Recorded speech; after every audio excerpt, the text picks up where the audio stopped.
Hello, welcome back to Teacher Jeff 40K.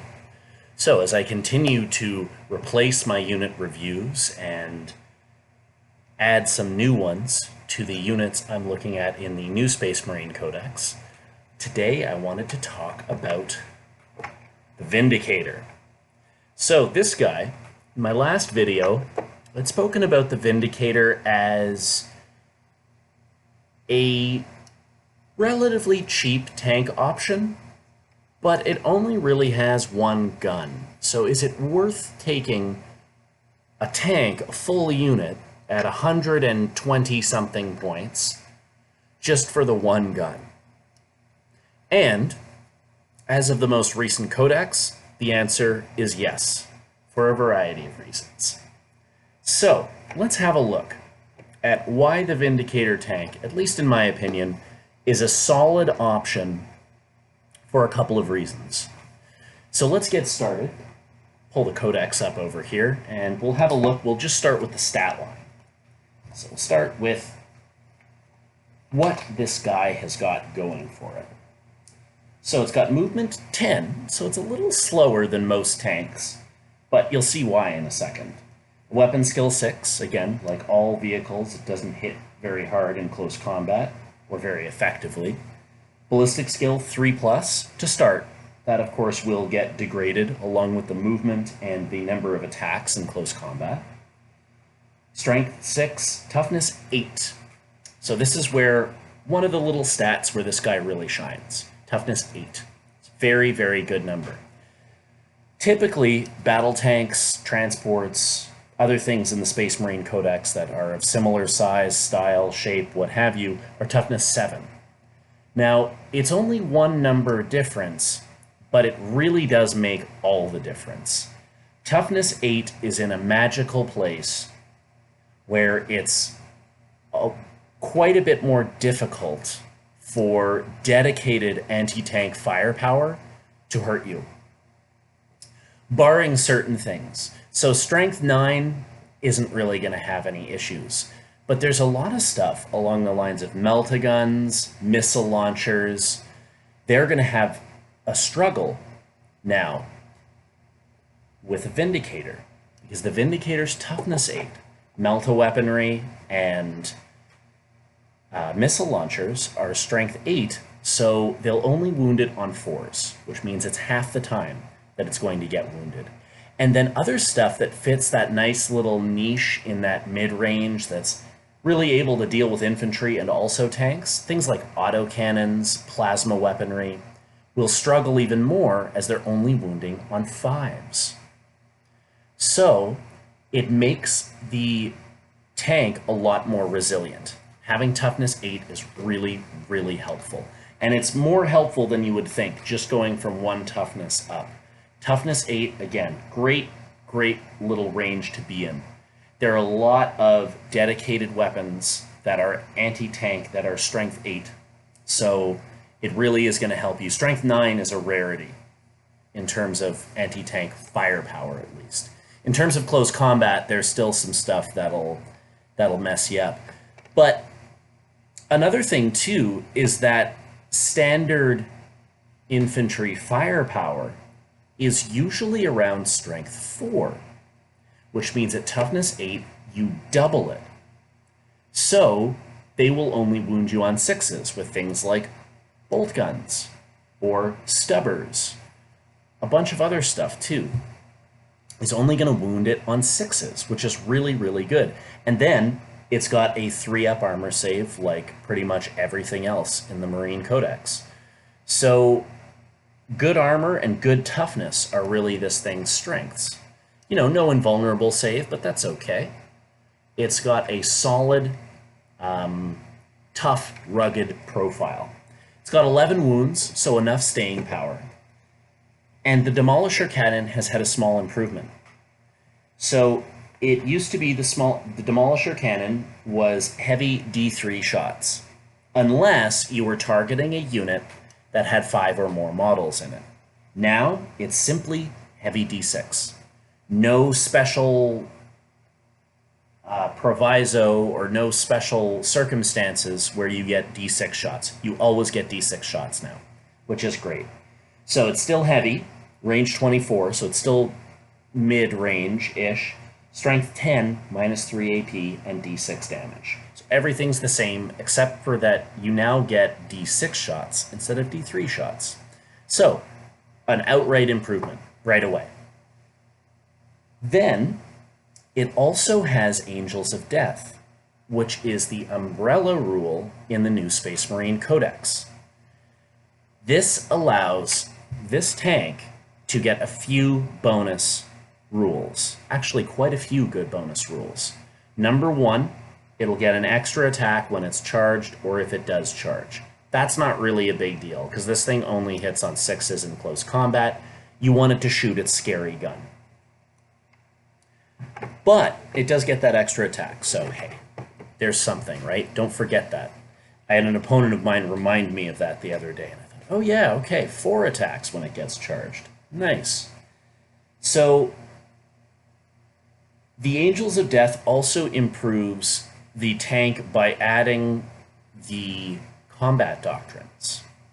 So, as a heavy weapon, the Demolisher Cannon benefits from the Devastator Doctrine, making it minus 4 AP, which is another magic number. It's in that realm that just eliminates any 3+ armor saves. There's no, normally with something with minus 3 AP, any 3+ armor saves are still getting an armor save of 6+. It's still something to stop the damage, potentially. Now, it cuts right through it. 2+ armor save, well, you'll have to deal with that. But 3+ armor save now is just gone, barring, of course, any invulnerable saves that the target may have.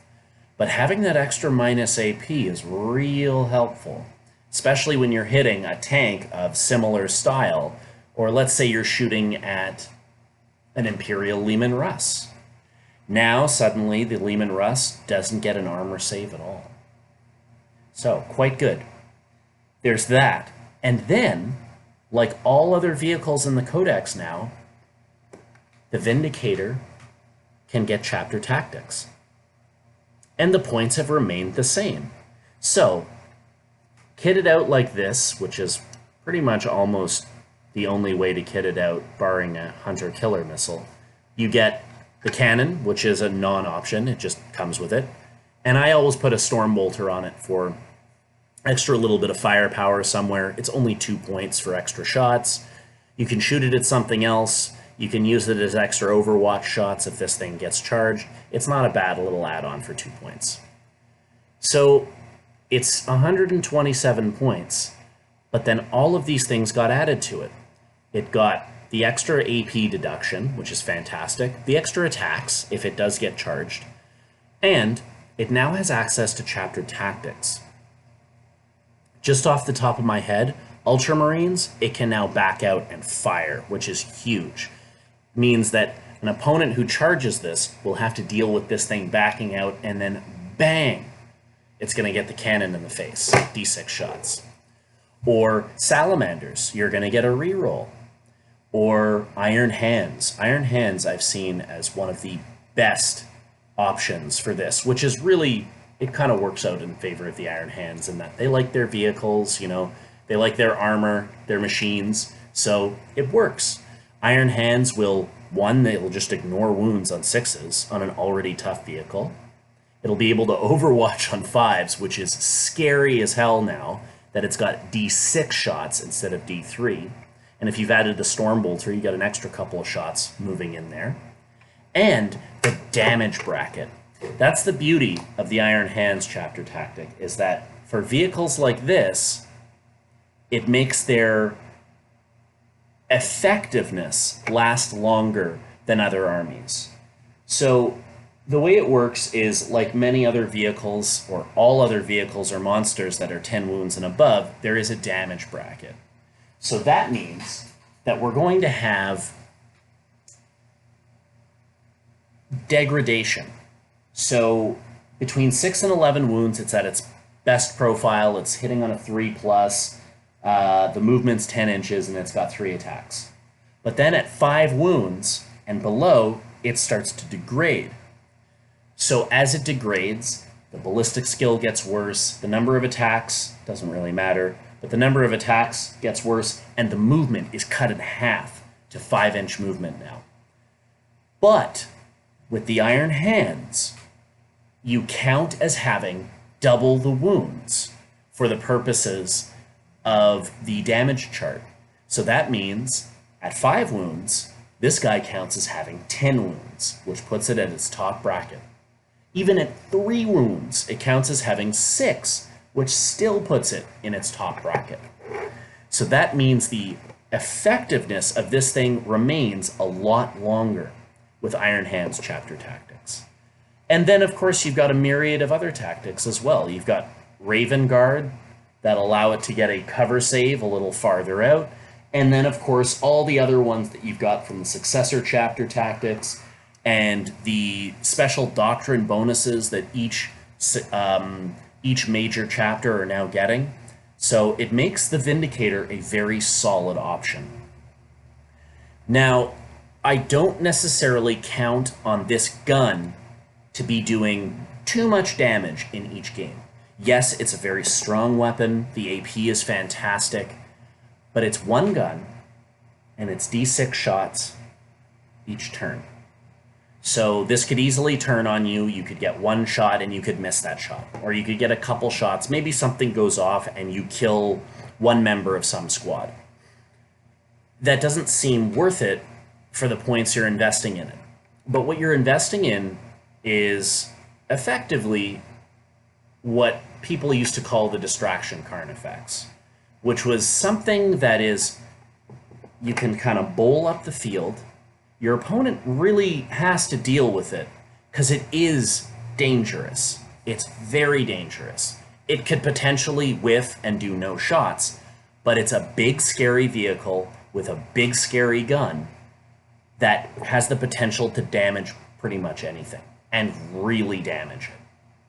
So it has to be dealt with. And if you can spend 127 points out of a 2,000 point list, this guy can keep the firepower off a bunch of other units you may want to stay alive. Infantry that need to capture objectives, other vehicles that may do more damage but may be a little farther back, some backfield stuff, other things that your opponent wants to deal with, but he's got a big scary gun in his face. So this is what the Vindicator does very well. It distracts. It gets into the opponent's, and it's not even a distraction really, because you've got to deal with it. It does, I guess it does. No, never mind. Let me rephrase that. Yes, it is a good distraction. But it's also something that needs to be dealt with. It's dangerous, it's big, it's tough to kill. Toughness 8 is not easy to melt through. And because it is a tank, it's difficult for a lot of units to tie this up in close combat. Your enemy will have to get all the way around it to keep it in close combat and make sure that the gun is not going to fire. And if they do that, they're dedicating one of their units to do this. So again, it's doing its job in forcing your opponent's hand effectively. And that is what it does the best. And the big scary gun on top is far more effective now with certain chapter tactics. So the gun is actually kind of worth investing in. And at only 127 points, it's a solid performer. Toughness 8, great armor, has chapter tactics, bonus to the negative AP if you're using the Devastator Doctrine. And always remember, it may not be very effective, but with all of your vehicles now that hit on a 6-up in close combat, you're getting an extra attack when you charge and when they are charged. So keep that in mind. Always something to remember. You're still only hitting on 6s, but hey, who cares? It's an extra attack. You never know what's going to happen. And at strength 6, hey, maybe he turns a bit and crushes a guy. Something like that. Who knows? Anyhow, thanks for watching, guys. I'll see you next time.